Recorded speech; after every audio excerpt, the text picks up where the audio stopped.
Assalamualaikum warahmatullahi wabarakatuh. Baiklah, di sini saya akan perkenalkan, nama saya Bella Yolanda dengan NPM 5019138 Program Studi PGSD. Di sini saya akan mensimulasikan pembelajaran tentang IPS kelas 5 tema 8 lingkungan sahabat kita dengan subtema 1 manusia dan lingkungan. Baiklah, di sini saya akan membuat video pembelajarannya. Assalamualaikum warahmatullahi wabarakatuh. Waalaikumsalam warahmatullahi wabarakatuh. Apa kabar anak-anak pagi hari ini? Sehat. Alhamdulillah, luar biasa. Allahu Akbar. Baiklah, di sini siapa yang belum sarapan? Ada. Siapa yang bangunnya kesiangan? Ada. Baiklah, anak-anak hari ini sudah siap kita belajar IPS? Siap. Sebelum ibu masuk ke pembelajaran kita hari ini, ada baiknya kita sebelum berdoa kita nyanyi terlebih dahulu, mau? Mau. Baiklah, lagunya sudah hafal semua? Sudah. 1, 2, 3. Tanganku ada dua, lima jarinya. Ku angkat bersama-sama, lalu kita berdoa. Baiklah, di sini sebelum ibu memasuki pembelajaran ada baiknya kita berdoa. Berdoa mulai.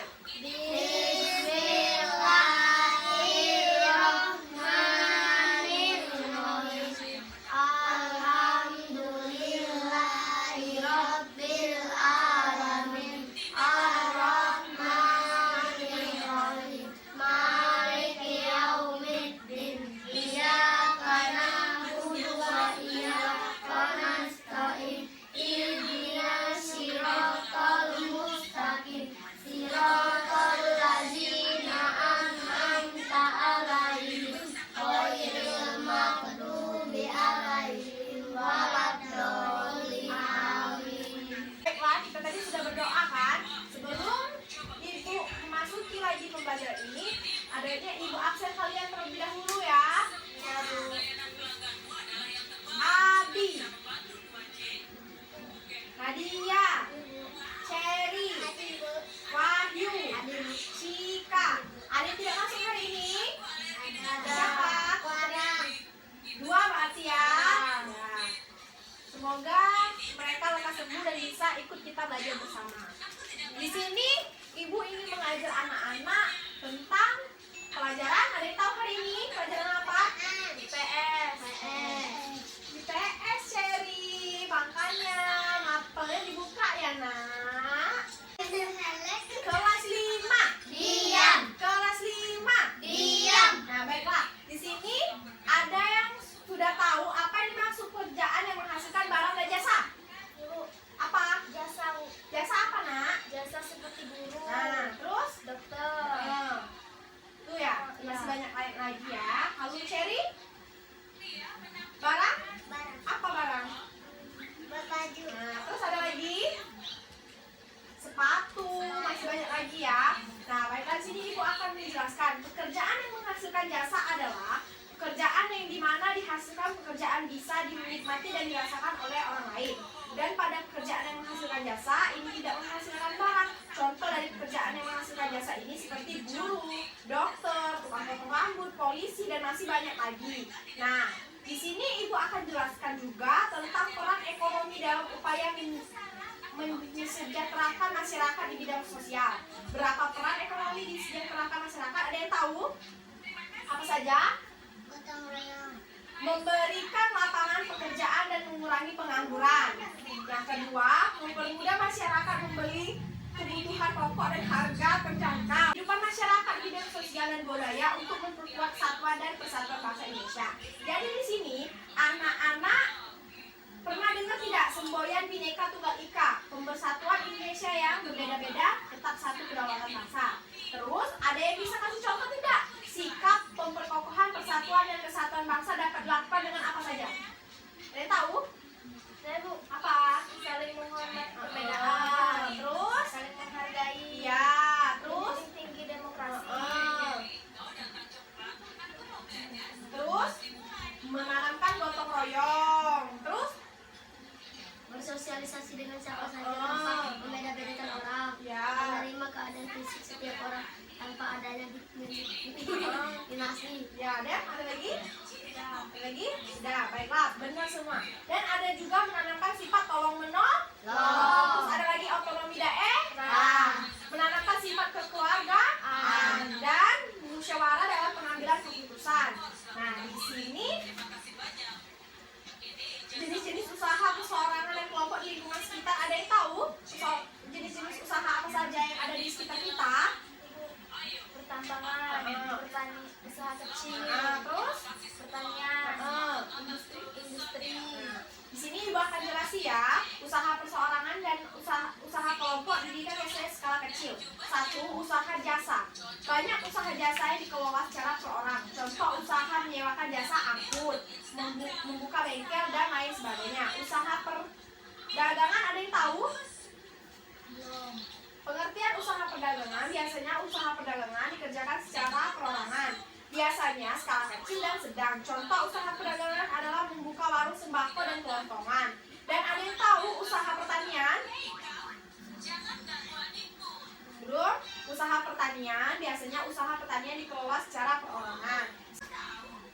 Sedangkan usaha industri kecil, sektor industri yang dikelola perorangan merupakan industri rumahan. Contoh industri rumahan antara lain usaha kerajinan tangan berupa pembuatan keramik, souvenir, anyaman, dan mebel. Usaha kelompok ada yang tahu?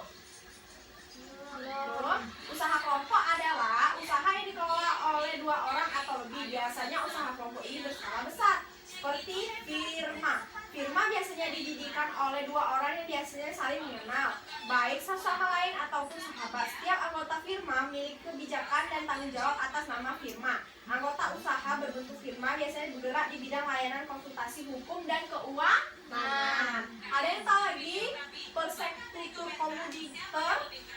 Ada yang tahu? Nah, itu biasa disebut CV, didirikan oleh 2 orang atau lebih. Pada CV terdapat 2 jenis sekutu, yaitu sekutu aktif dan sekutu pasif. Sekutu aktif biasanya beberapa seorang investor atau menyuplai dana dan mengelola CV. Di sini ada yang sudah tahu tentang koperasi, yang biasanya sekitar masyarakat itu ada ibu-ibunya mengambil koperasi. Ada yang tahu? Koperasi tentang keuangan ada yang tahu? Apa itu koperasi? Nah, koperasi adalah badan usaha ekonomi yang berupa lembaga keuangan yang didirikan oleh perseorangan atau lembaga pemerintahan yang berdasarkan keluargaan. Tujuan koperasi adalah untuk meningkatkan kesejahteraan ekonomi rakyat serta ikut membangun ekonomi nasional. Apakah anak-anak ibu sudah paham tentang jenis-jenis usaha perseorangan dan kelompok? Sudah? Sudah. Ada yang sudah mengerti? Baiklah anak-anak ibu, dari penjelasan ibu tadi apakah sudah mengerti? Mengerti. Ada yang tahu tentang usaha perdagangan? Tahu. Apa?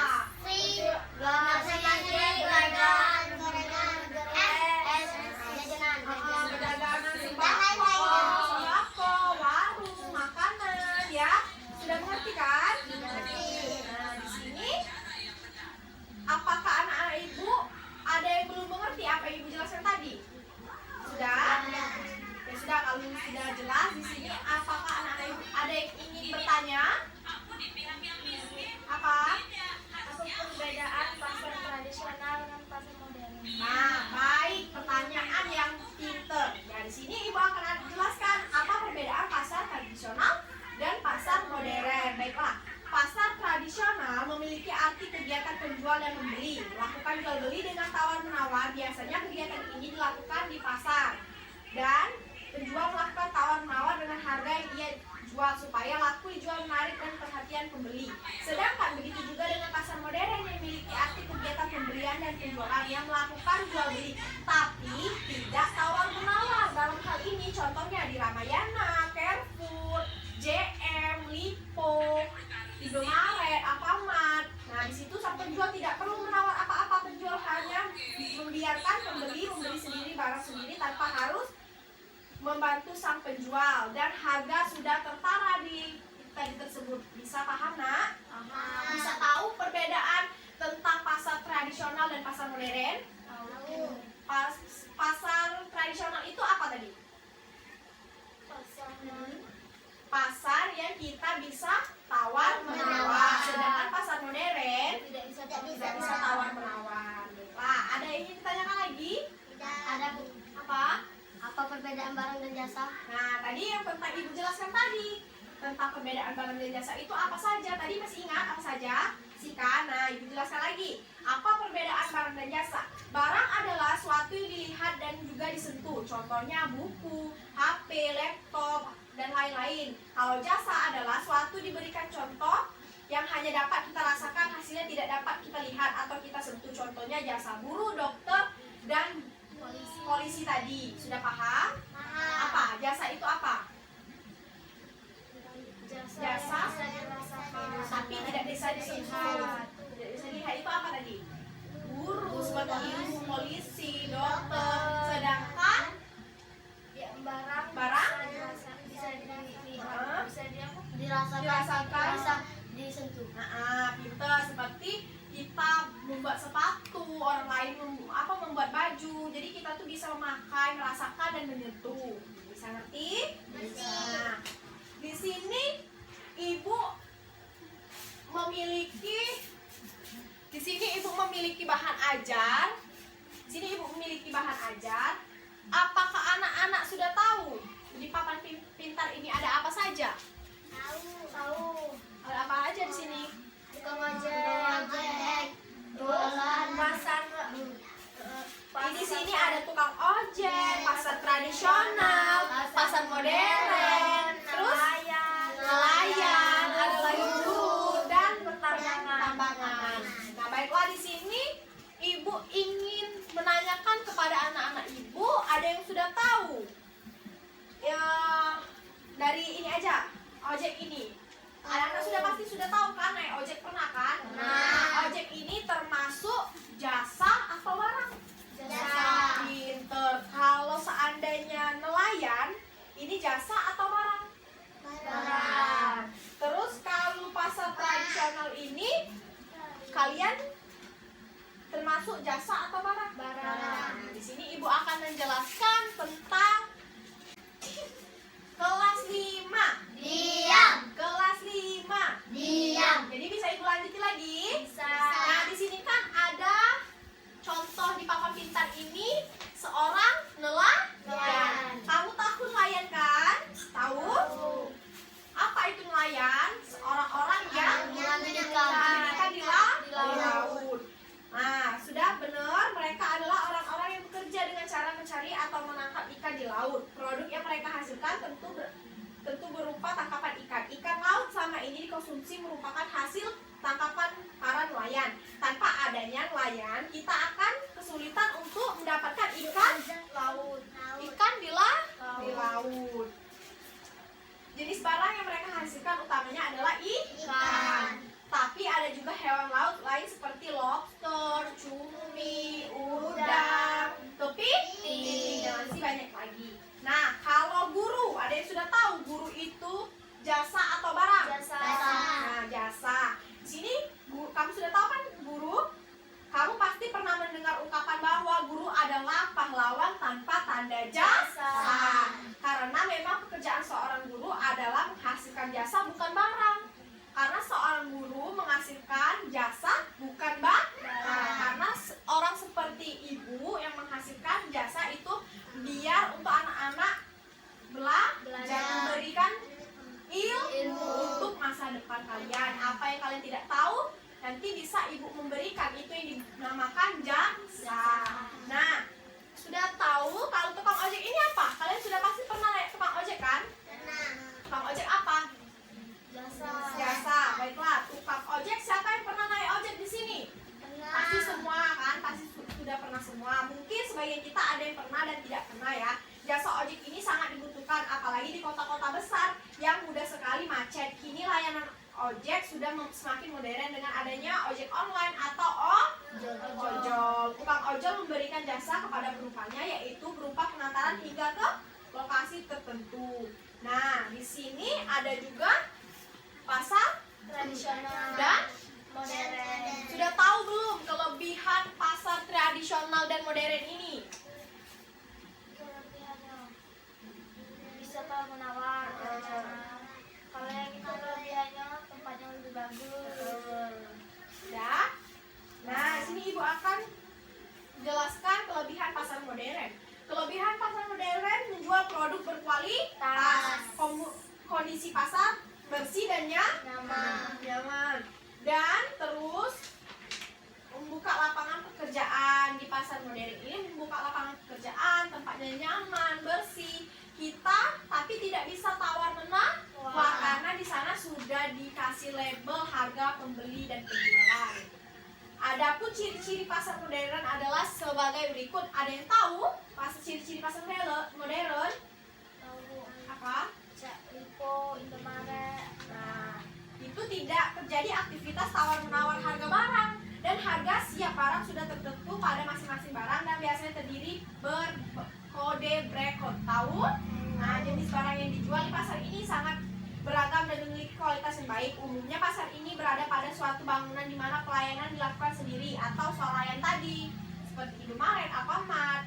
Nah, di sini cara pembayaran produk yang diberikan adalah melakukan ke kasir khusus yang telah disampaikan masing-masing toko. Pelayanan di pasar ini umumnya membuka peran konsumen. Nah, terus ada lagi kelebihannya. Di pasar ini tidak terjadi monopoli pasar oleh produsen tertentu.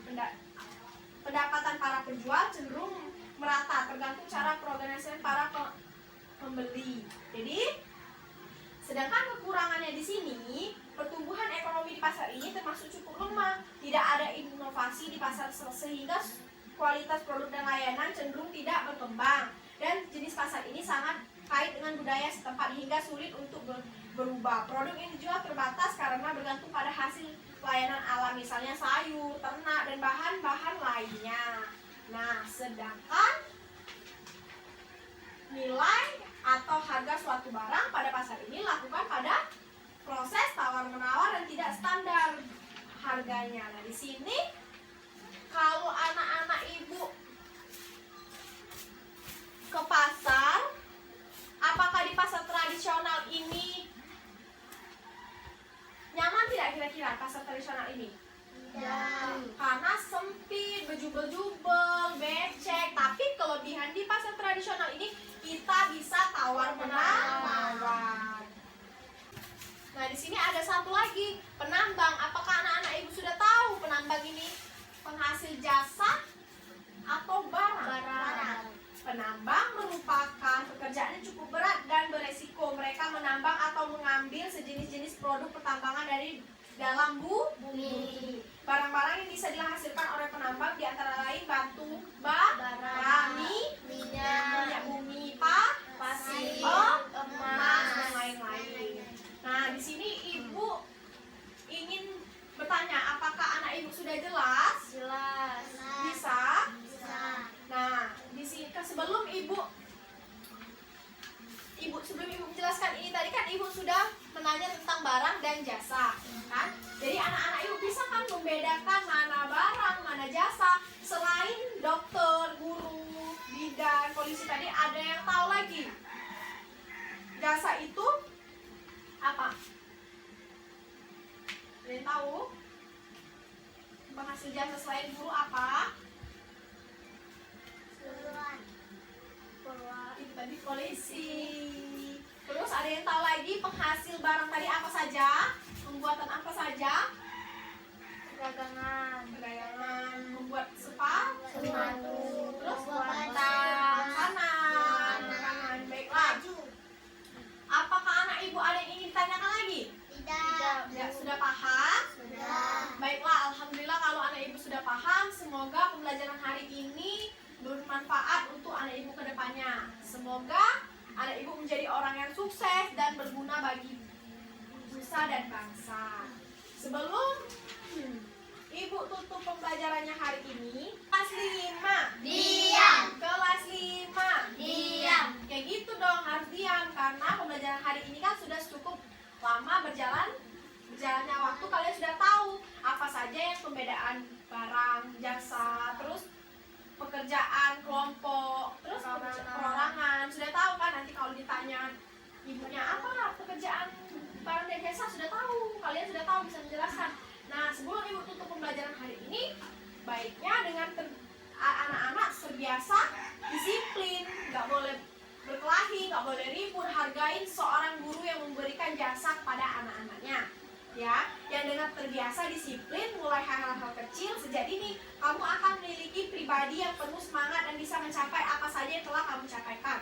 Untuk hidup terbiasa dengan disiplin memang tidak gampang. Kamu harus bisa bertempur mengalahkan diri sendiri. Sifat malas harus diberantas dan membuang banyak pengorbanan. Namun semua itu akan terbayar begitu kamu meraih keberhasilan dan sukses tadi. Karena sukses ada di diri kalian semua. Sudah paham? Sudah. Jadi termotivasi untuk terus belajar. Baiklah, sebelum Ibu tutup pembelajaran hari ini, ada baiknya kita berdoa menurut agama dan kepercayaan masing-masing. Berdoa, mulai. Bismillahirrahmanirrahim. Alhamdulillahirabbil alamin. Ar-Rahmanir-Rahim. Maliki yaumiddin. Iyyaka na'budu wa iyyaka nasta'in. Ihdinas siratal mustaqim. Siratal ladzina an'amta 'alaihim ghairil maghdubi 'alaihim waladdallin. Amin. Amin. Baiklah, pembelajaran hari ini Ibu tutup. Assalamualaikum warahmatullahi wabarakatuh. Waalaikumsalam warahmatullahi wabarakatuh. Baiklah, semoga pembelajaran hari ini bisa bermanfaat untuk kita semua. Kalau saya ada salah, saya mohon maaf. Kepada Tuhan saya mohon ampun. Wassalamualaikum warahmatullahi wabarakatuh.